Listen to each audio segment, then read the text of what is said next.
Marahil ay hindi nabago sa inyo ang kwento tungkol sa mga apartment.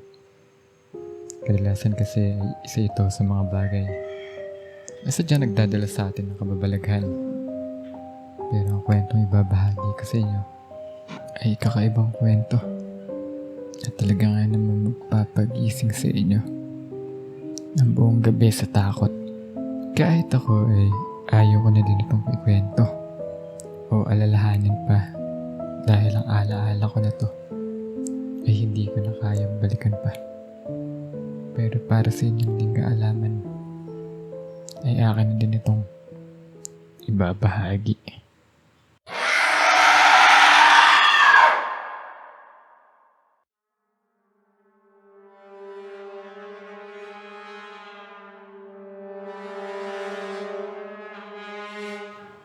Ako si Migs.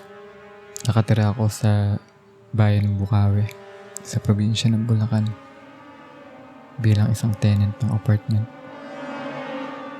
At nasabi ko na ang apartment na inuupahan ko ay may kalumaan na.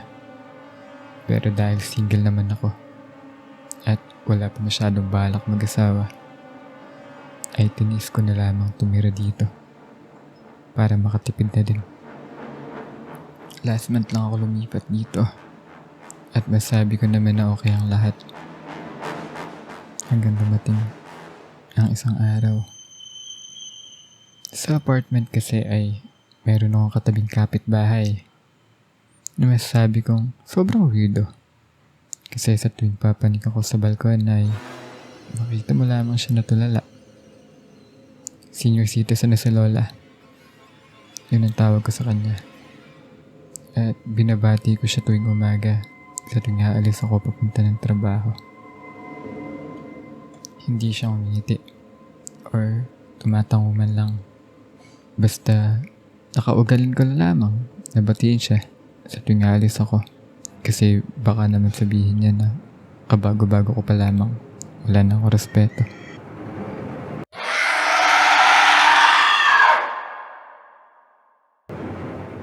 Natatandaan ko pa. Sabado yun. Wala akong pasok. Usually kapag wala akong pasok ay tanghali na ako bumabangon. Maya-maya pa ay nakarinig ako ng isang malakas na sigaw. Hindi ako pwede magkamali. Sigaw ito ng matanda. Agad ako na-alarma at tatakbo na sana ako para puntahan ng iisa kong kapitbahay. Nang makita ko yung may-ari ng bahay sa labas ng apartment ko. Marahil ay naalarma din siya. At agad ko siyang tinungo upang sabihin na tulungan namin ang matanda. Ngunit masabi lang niya sa akin ay huwag na ako makialam. Dahil ganun daw talaga ang matanda. At kapag tinulungan ko pa, ay baka madami lang daw ako.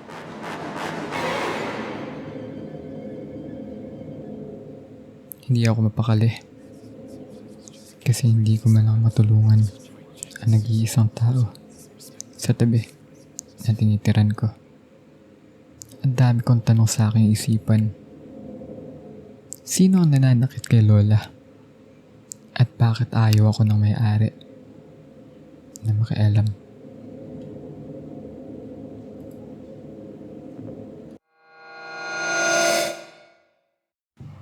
Lumipas ang mga araw ay nanatiling normal ang lahat.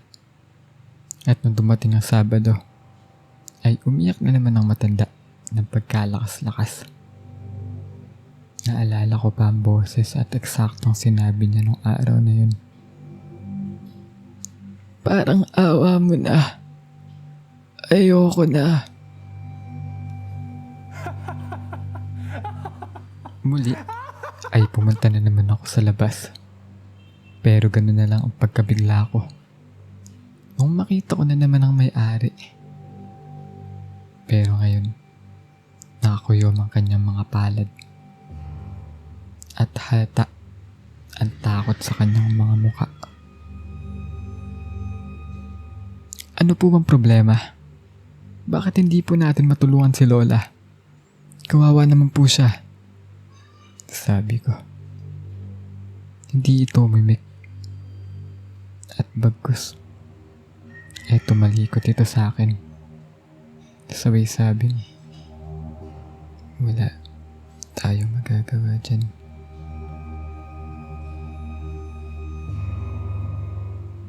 Lumipas ang panibagong linggo. Pero desidido na ako.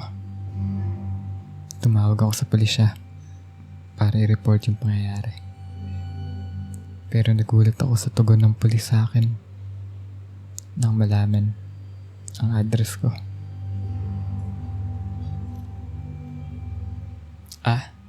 Kayo po ba ang bagong nakatira dyan sa apartment na yan? Opo, sabi ko. Nako iho, wala tayong magagawa dyan. Yun ang bigkas ng pulis sa akin. Nahalos magpawala sa aking isipan. Bakit po wala? Nakakaawa naman po yung matanda. May nananakit po sa kanya. Sigaw ko. Kumalma ka muna iho. Hindi kami or sino mang pulis ang makakasagot ng tanong mo. Marahil ay kung may katanungan ka, ay maaari mong kausapin ang may-ari ng bahay.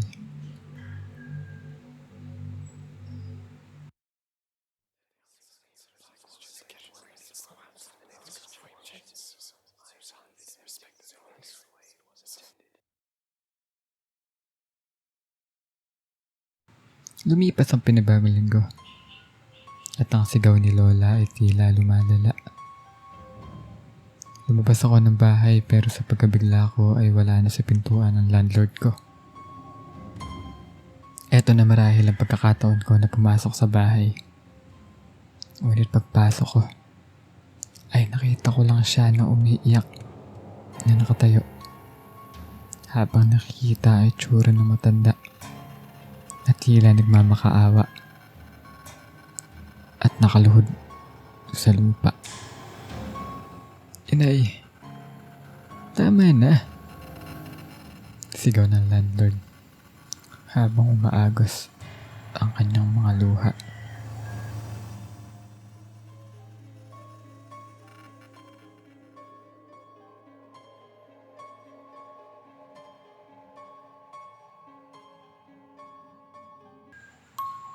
Doon ko napagtanto na ang matanda ay siyang nanay pala ng may-ari ng bahay na aking inuupahan.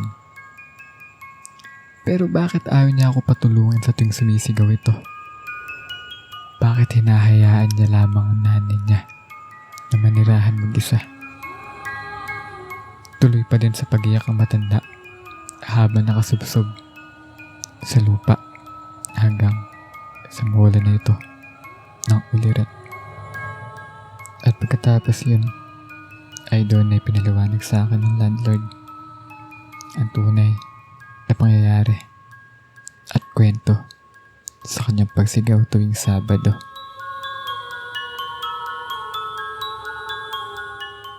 Ang nanay ko ay diagnosed ng severe hallucination dahil sa trauma.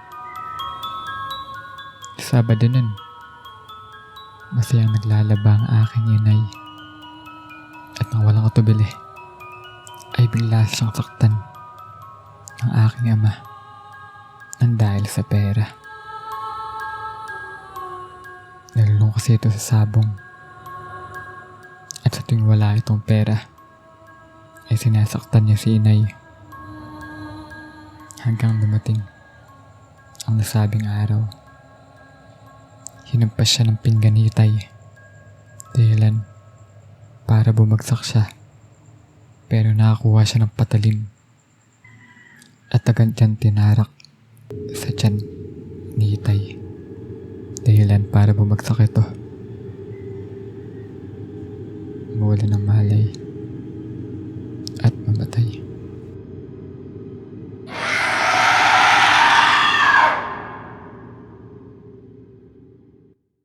Lubos siyang nagsisisi sa pangyayari. Nagkaroon ng paglilitis nakulong si inay ng 20 taon. At sa 20 taon na yun, ay sariwa pa sa alaala niya ang sakit na dinulot sa kanya ni Itay. Tuwing Sabado, ang alaala ng kahapon ay bumabalik sa kanyang isipan. Nagmamakaawa siya sa kaluluwang kailanman ay hindi niya dapat hiningan ng tawad. Kaya rapat lamang sa kanya yun. Dahil sa kanya ay nasira ang buhay ng aking inay. At dahil din sa kanya ay ang masayang pamilya na dapat meron ako ay tuluyan ng nawala.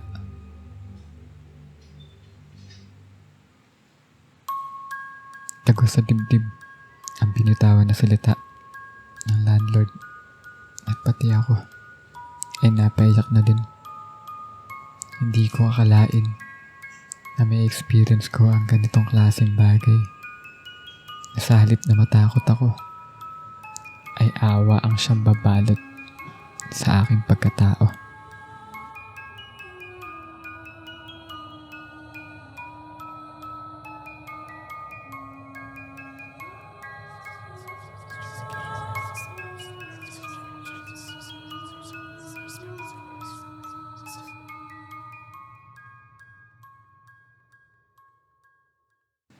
Dalawang linggo pa ang lumipas.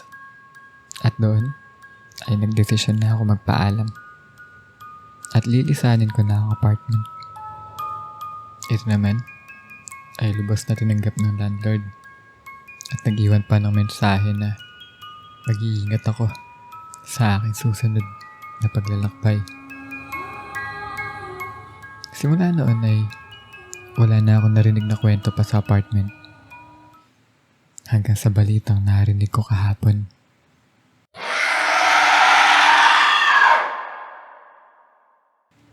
At hindi ito sa kung sino man, kundi sa balita sa telebisyon.